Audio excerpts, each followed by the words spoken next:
Hello, folks, and welcome to this webinar. My name is Shridhar Pandey, and I'm a senior product manager at AWS Lambda. I own the Lambda Operator Experience business here, which includes monitoring and observability, among other things. I'm excited to talk about customer-led product prioritization today.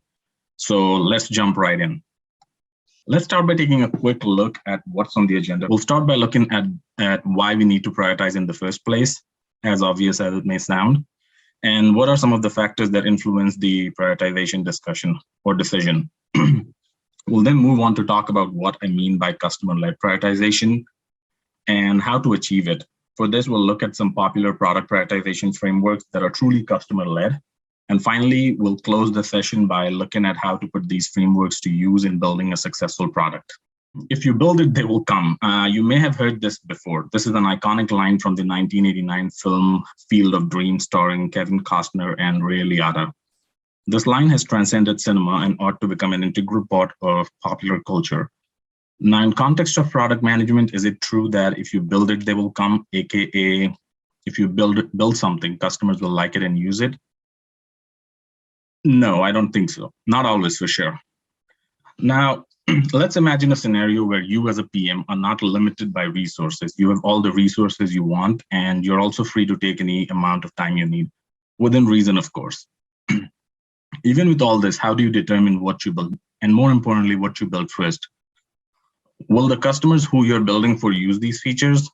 Will they truly benefit from these features? Do they even need these features that you're building? And last but not the least, building these features, will it help your company in some way? For example, generate revenue for your company, give it a competitive advantage, or solidify its pole position? In real life, though, we operate in a very limited time, limited resources kind of model, which means neither do we have unlimited resources nor unlimited time, which makes deciding what to build and when to build it even more critical. This is where product prioritization comes in. It is a discipline within product management that helps PMs and product teams cut through the fog and make those decisions on what stays in and what goes out, what comes first and what comes after, etc. Right? The other aspect of this discussion is how to make customers use features in your product that you've already shipped. However, we are not going to talk about that in this session. I believe it falls more on the product marketing side of the PM discipline, and we'll set that aside for a separate discussion. Most PMs are involved in this to some degree, and I believe they absolutely should be. Let's talk about the various factors that can and generally do influence product prioritization, starting with customer requests. Now, what customers have been asking for or what you believe they might need, what they do need, based on your internal metrics or research data. Resources, how many individuals or builders you have on your team, what kind of skill sets they possess, and are those the right kind of skill sets required to build the features that you're looking to build? What kind of revenue would the feature bring in if shipped?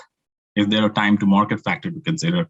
For example, you must ship a feature within a certain time period, which could be due to multiple reasons, such as market conditions. For example, your competitor has announced or already launched a feature that could give them competitive edge, and you must launch something to stop them from running away with this advantage. Your org structure could also be a factor in prioritization. For example, if some features are mandated from top down, you might have to make room for them at the cost of something else.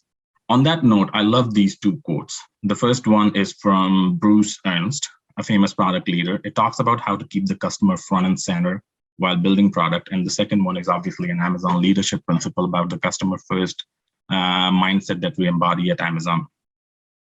Having said all of that, now let's see what customer-led product prioritization is all about. It stems from customer-led product management paradigm, or a PM paradigm, which is sometimes also known as customer-focused or customer-centric product management. The philosophy is to practice using the customer's needs and pain points as starting point and putting them above all when making product decisions. What does that look like? Customer-focused product teams or product managers strive to solve complex problems so customers do not have to. They really care about their customers and are constantly looking for ways to make the customer experience better. It does not have to be by quantum leaps. It could be the smallest change in defaults, for example, to reduce the customer's cognitive load. Such teams pay close attention to their customers and base every component of the product on what they've learned about their customers through quantitative and qualitative sources. What are some of the shared or common characteristics of product prioritization frameworks that are customer-led? In a nutshell, these kind of frameworks put customers first. How? They take factors such as customer impact of a given product or feature, what are the customer's expectations around this feature, and whether it will meet those expectations or not, and customer satisfaction with the feature and its importance in the customer's task or job that they use the product to fulfill. We'll look at 4 popular frameworks that I believe can be classified as customer-led. For example, product prioritization matrix, Kano Model, opportunity scoring, and HORT framework. Let's get into it. Product prioritization metrics. This is my favorite framework. Some background first. This framework was developed by Gusto, which is an HR and payroll SaaS provider. It measures the value of a feature across 2 dimensions: customer impact, aka how impactful the feature will be in the customer's life. This is the y-axis. And on the x-axis, we have customer expectation. Does the feature meet customer expectations or truly exceed them? As you can see in this graph now, every feature falls into one of those 4 quadrants. Let's take a closer look. If you build something the customer does not expect, you can truly delight the customer. Now, depending on what kind of impact this feature will have on the customer, it could be a wow or a need. If it has a high impact, it is a wow. And if it is a low impact, or if it has a low impact, it is need. So unexpected but high impact is wow, and unexpected but low impact is need. On the other side of the y-axis, if the customer is expecting a feature and it also has high impact to them, it is obviously a must-have. But if a customer is expecting a feature but it has little to no impact, it is classified as who cares. The idea behind this last one is to remove the who cares features but keep the functionality so that the customers can have a better experience of using your product. One of the things I love about this framework is it helps you compare apples to oranges, meaning features that are dissimilar. How do you compare them so you can prioritize one ahead of the other? This framework will let you do it. The other advantage is that it works very well with so many other frameworks. For example, if you have 2 or more features in the same quadrant, you can use other prioritization frameworks such as RISE model, etc., to compare them. Lastly, this framework works for product teams at startups all the way to enterprises, provided they are after the same kind of goals this framework espouses. Moving on, let's talk about Kano Model, perhaps one of the most popular product prioritization frameworks out there. This was created by Dr. Noraki Kano at the Tokyo University of Science in 1984, and since then it has been utilized all over the world by all kinds of product teams. It maps customer satisfaction against effort or investment and classifies features into broadly 4 types. That is basic, neutral, performance, and delighters. Basic are the table stakes. That is features a product must have if it even wants to compete with similar products. The features that don't add much in terms of value or neutral. Performance features can offer a proportionate increase in customer satisfaction as you invest in them. And delighters are the key differentiators and truly delight the customer by their outsized impact to the investment compared to the investment. This model can also help PMs understand the effect of time on their features. For example, with time, delighters will become performance features as customers get used to the new features. So PMs need to research and find new feature opportunities that will delight customers. The next framework on the list is called opportunity scoring. It is one of the several frameworks developed by Tony Ulwick in the 1990s. Using this framework, product teams can determine customer opportunity for a feature or a group of features by finding out which features are important for customers, but they are unhappy with it. So customers are asked to score every feature under consideration on two parameters, importance and satisfaction. And then using the scores, calculate an opportunity score for each feature using this formula that you can see on the screen. Opportunity score equals importance plus the maximum of importance minus satisfaction, or 0. It is important to select as varied a cross-section of customers as possible so that all customer types are well represented, and also to have a large enough sample size so that signals received from this research can be applied to the entire population more generally with a greater degree of confidence. I've often seen product teams use this framework alongside the jobs to be done JTBD framework, which was also created by Tony Ulwick.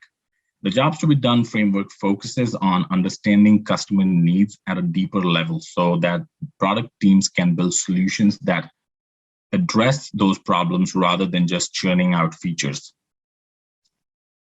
Lastly, let's look at the HEART framework. HEART is an acronym for happiness, engagement, adoption, retention, and task success. This framework originated at Google for UX teams, but has since then evolved to be used widely by product teams as well. Framework product teams assign goals, signals, and metrics for 5 categories in the acronym HEART in a way to determine the value of the feature, and they can use this information to prioritize competing features. Since multiple goals and metrics are part of the decision-making criteria in this framework, it can also be used to track success of product features over time. It is important to note that not all 5 categories are applicable in all cases, and product teams can choose to forego one or more categories as they deem fit for their product situation. As you would expect, just having the frameworks is not enough to ship successful features and products. You must truly understand the customer impact and degree of satisfaction a product or feature can bring before you can input it into any of these frameworks or any customer-led framework of your choice. How do you do that? Before we get into how to do that, let me talk about one of the most common anti-patterns I've observed in this context. Sometimes PMs use customer-centric language to justify building a feature without actually articulating the real benefit the feature will bring to the customers. These frameworks can help you identify such anti-patterns and also remedy them. Now coming back to how to do it, there are quantitative and qualitative ways to identify signals to customer needs. The standard KPIs and metrics, such as pirate metrics approach, are the obvious candidates, but you should always go beyond that. Find ways to measure customers' engagement with your product or feature. This could help you build patterns and identify catalysts that trigger success in the context of your product or feature. The other way to gather data and understand customers better is through qualitative means such as surveys, interviewing your customers or talking to them, inline feedback while using the feature or your application, forums, etc. I cannot stress how important talking to customers is.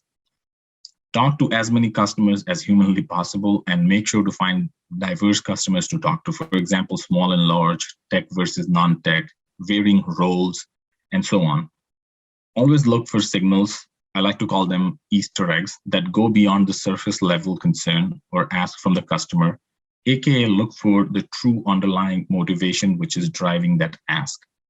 And lastly, I always recommend using quantitative and qualitative data, not one or the other, to understand your customer as well as possible.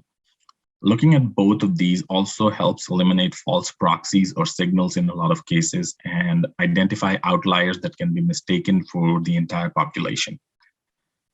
And that was it. Thank you so much for joining this webinar and listening to me talk for the last few minutes or so. I hope you can take away some learnings and insights from this session and learn more about these frameworks and these concepts as you go on about your journey to build amazing products and features that your customers will absolutely fall in love with. You can find me on LinkedIn and Twitter. My details are on the screen. Thank you and goodbye.